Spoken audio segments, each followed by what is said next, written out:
This is RTV6 News at 7, working for you. Thanks for joining us here on the News at 7. I'm Mark Mullins. And I'm Amanda Starantino. While states continue to outline plans to reopen following coronavirus restrictions, the number of COVID-19 cases has reached a new high in Indiana. The State Department of Health is reporting 963 new cases between last Wednesday and Sunday. Almost half of those new cases were due to a surge in Cass County following an outbreak at the Tyson Meats plant in Logansport. The plant has been shut down, and that brings the state's total number of cases to almost 16,000. 844 people have died. Governor Holcomb has said that he could extend the state's stay-at-home order beyond this Friday when it is set to expire. He says that decision will be made based on things like hospitalization rates, death rates, and PPE inventory. The safety of reopening businesses may depend on the industry. If it's responsible, if it can be done safely, then that's how we'll look at this. We're not looking at picking winners or losers. We're looking at who can do business in a safe way from a state perspective. Governor Holcomb expects to make a decision later this month about when schools can resume in-person classes. And checking in now with Chief Meteorologist Kevin Gregory. Kevin, a gorgeous day outside today, but how long will this sunshine last? Well, it's fading as the sun is about to set, but the memory is great, isn't it? Temperatures have warmed close to 70 during the afternoon hours. The clouds have been steadily increasing. We'll play weather investigator now. We'll go and look into those clouds and find a couple of rain showers. Nothing real heavy, but noticeable. Warren County just to the west of Williamsport and Attica, then on up into Monticello area. Peru with some light rain showers as well. We'll put this in motion, and you can see it sliding to the east-southeast. They'll continue like this through tonight into tomorrow morning. This is the first stage in warmer temperatures returning. 67 in Muncie, 67 in Lafayette. Temperatures overnight tonight will be much warmer than last night. We'll only drop about 10 degrees from the temperatures that you're looking at right now. As you follow the timeline tonight, by 11 o'clock, the scattered showers, that wave passes to the east. We'll have another round potentially of some heavier downpours north of Lafayette to Richmond. Then during the day tomorrow we wait most of the day for rain to return, and I think during the daylight hours plan on conditions much like today. Temperatures in the low 70s with a mixture of clouds and sunshine. Rain does return tomorrow. We'll talk about when the chance goes way up and what else may come with that coming up. And today, businesses across the country and here in Indiana got a second chance to apply for the federal Paycheck Protection Program. RTV6 is keeping track of that system and others that are supposed to help Hoosiers rebound from the financial impact of the coronavirus pandemic. And the loan program launched at 10:30, but many financial institutions already had a backlog of applications to load into the system after the first round of funding for the program ran out. Several large national companies have returned money they received from the Paycheck Protection Program since it was intended for small businesses that need help paying employees while they are shut down. The travel industry has been hit hard by the pandemic, but not all businesses are benefiting from government support. RTV6's Cameron Riddle introduces you to the owner of a local bus company who hopes his industry is not left behind. Go stand along any major street and you'd be hard-pressed to spot a single school bus or motor coach on the road. John Miller owns and operates both at his family-owned company, Miller Transportation. What has the coronavirus done for us? We were running 75 miles an hour. I don't want to break the speed limit. We were running 70 miles an hour, and we were on the governor. And then, shut down. Miller Transportation operates in Indiana, Kentucky, and Ohio, with Indiana carrying the most of their business and employees. Miller has had to furlough nearly all of his staff, including roughly 200 Hoosiers. For Miller, the large majority of business comes from charter schools. He says, forget other bus companies. Coronavirus is now his biggest competitor and disruptor. A lot of our contracts, the payment just stopped. They weren't paying the drivers. They weren't paying nothing. There was no makeups. We go back and look at our contracts, and it was like, our contracts were kind of a little soft in that we didn't anticipate the fact that maybe kids wouldn't go to school. Miller says the government assistance that helps small businesses doesn't quite fit the bill for transportation companies, who not only have to pay employees, but also have to pay for buses, insurance, and office rent. He says while the bus industry is right behind airlines for the most passengers per year, he's not holding his breath for the government to bail out the country's 3,000 bus companies. Meanwhile, airlines are taking advantage of about $25 billion in assistance. It's kind of like when in that movie where the ants are against the grasshoppers or whatever, there's an awful lot of us, but there's none that are really that big that carry that much weight. Whereas the airline, man, there's some big boys. Miller is now left hoping that better health brings a better economy. I don't think our business is going to come back until they take death off the table. I mean, that's some scary stuff. In Indianapolis, Cameron Riddle, RTV6. Experts are changing their predictions when it comes to the type of economic recovery the U.S. will have. Alicia Nieves takes a closer look at how experts view that will happen with next in our economy. When thinking about how the American economy will recover, many turn to letters for answers. Usually the letters V, U, or L. V stands for V-shaped recovery, a best-case scenario in which our economy comes out of this sharp downturn with businesses opening and everyone quickly going back to work, essentially an equally sharp bounce back. In a U-shaped recovery, the economy, including the labor market, rebounds just a little bit slower. L is the dreaded recovery scenario. It would mean we would linger in this downturn for quite a while, just barely crawling out of it after a long period of time. A lot of people are scared. A few weeks ago, we spoke to a group of economists and financial experts. Most said then they felt the U.S. would see a quick rebound, a V-shaped recovery. If everyone is really good about doing what needs to be done for this health crisis and it's shorter in nature, it could be just going back into things as usual. We could turn this around this year, I think. I still think there is real hope for that. But a lot has changed since March. I don't think that anymore. Todd McCracken is amongst those who now believe it will take the U.S. slightly longer to get jobs back, restore markets, and recover. I think the realization most of us are in is that even when this turns, it's not going to turn uniformly across the country. And so even if I, as a business owner, am ready to do business again, in my area, we flatten the curve, we reduce the curve, and we're opening back up again, it doesn't follow that my vendors and my customers, my supply chain are in the same spot. McCracken thinks we are more likely now to see a U-shaped recovery, and many experts agree. In fact, in a recent Reuters poll of 50 economists, half of the respondents predict a U-shaped recovery, with only a few experts pointing to some less likely and unusual recovery shapes for unusual times. I think that it might be a short V followed by a longer slant. Some people are calling this the sort of square root recovery. I think we'll see some activity really bounce back because there's a lot of pent-up demand for a lot of activities that people are unable to do while they're social distancing. But at the same time, a lot of sectors will have structural adjustments made that will just take some time. Regardless of whether we see a traditional recovery trajectory or one of these new patterns that some experts are predicting, the key here is that almost all experts agree the U.S. economy will recover, and so will we. I'm Alicia Nieves reporting. In the Rebound Indiana is our mission to make sure you and your family have the resources you need to make it to the other side of this crisis. You can find info about unemployment benefits, food assistance, and more at theindychannel.com/rebound. Still ahead on the news at 7, organizations that are working to keep families fed during these tough times are feeding children's minds as well. But first, a look at how major pharmaceutical companies are working together and getting around roadblocks to find a treatment for COVID-19. Only on RTV6 News.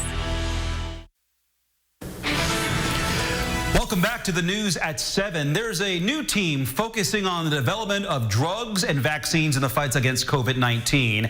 Mehdi Gaither explains how a collaboration is streamlining the search for a cure.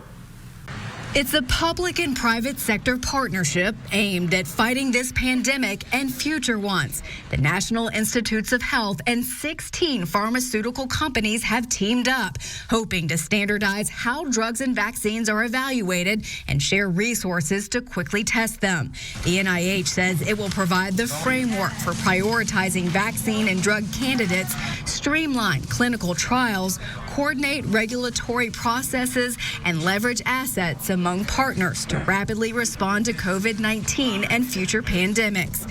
More than 100 different drugs and vaccines are currently being evaluated for their potential to combat COVID-19. None are yet approved. The new network is meant to assure that they are tested and assessed in a coordinated way.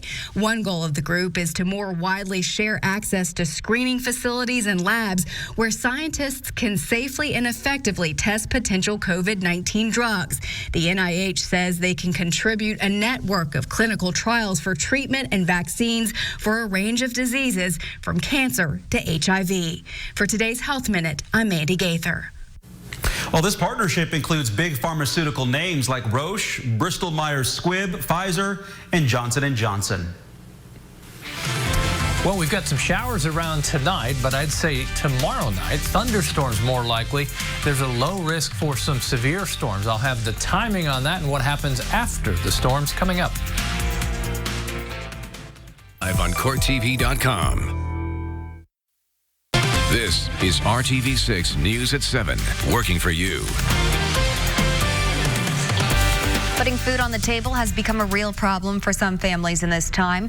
Learning might be put on the back burner, but RTV6's partner, United Way of Central Indiana, is making sure reading is alive during this pandemic. Our Stephanie Wade shows you how they're doing it.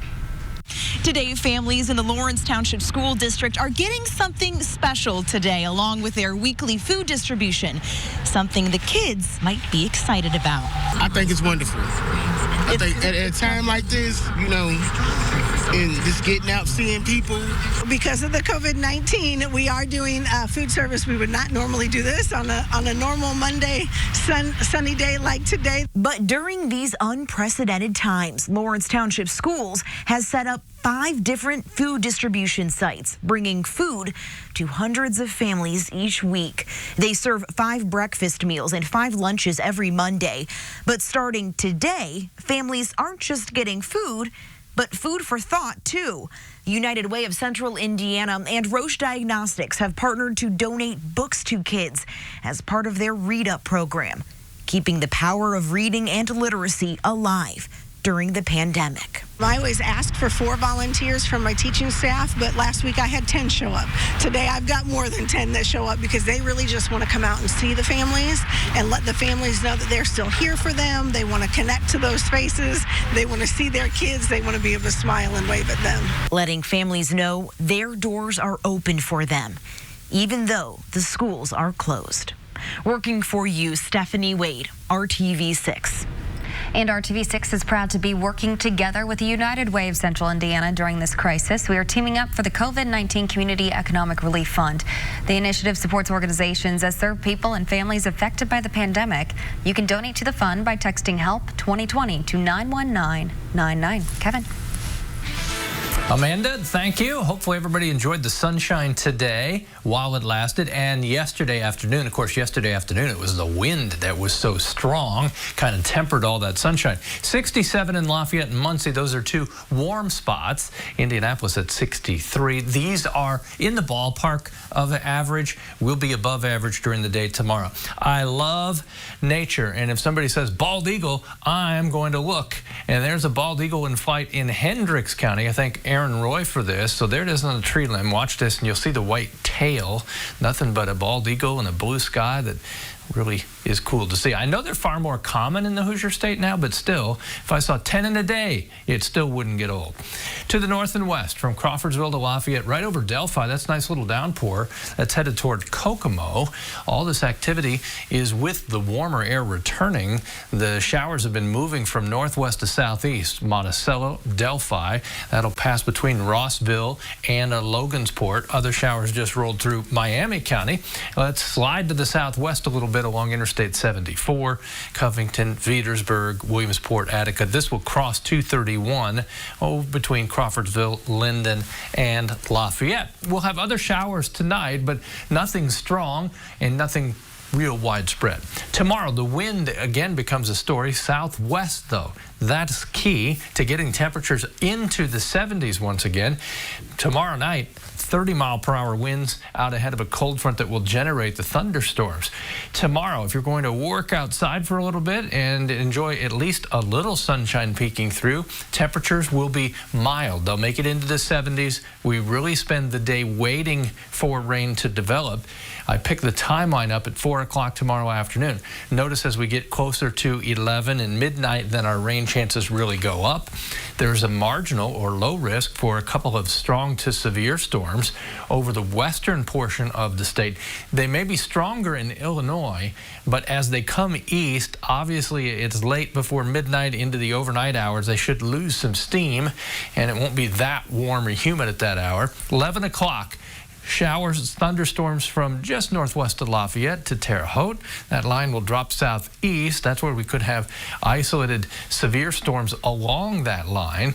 We'll wake up Wednesday. The threat for severe weather will have moved out, but the rain won't. Temperatures right around 60 degrees with periods of rain through the day. That's kind of a wet stretch.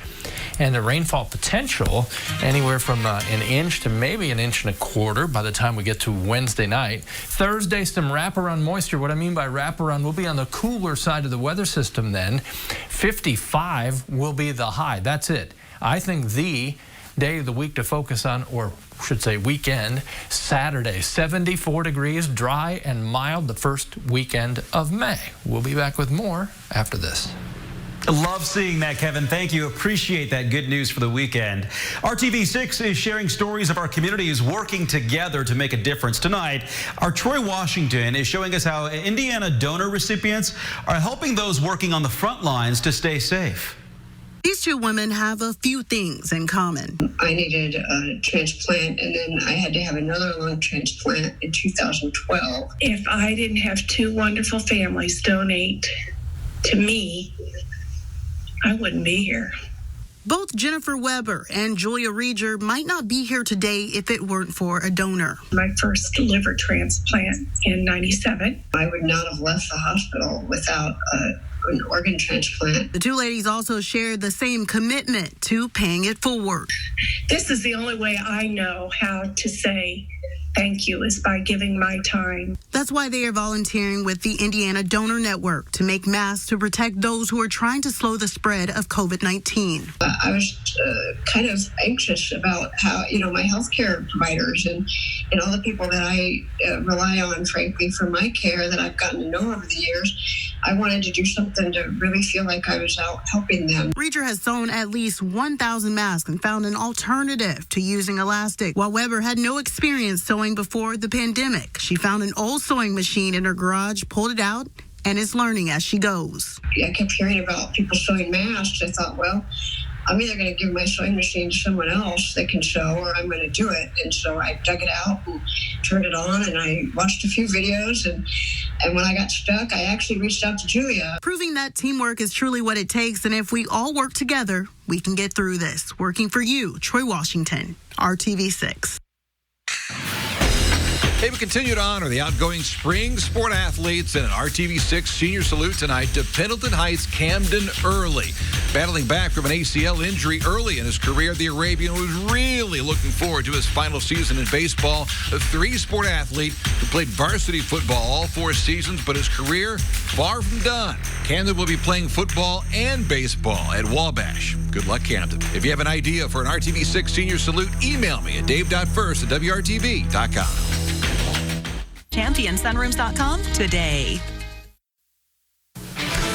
Airbnb hosts will soon have a few more items on their to-do list. The company is rolling out new cleaning protocols in response to the coronavirus pandemic. The new protocols are spelled out in a whopping 40-page manual. They include things like which cleaning products are best to use and what kind of personal protective equipment hosts might want to use when tidying up after guests.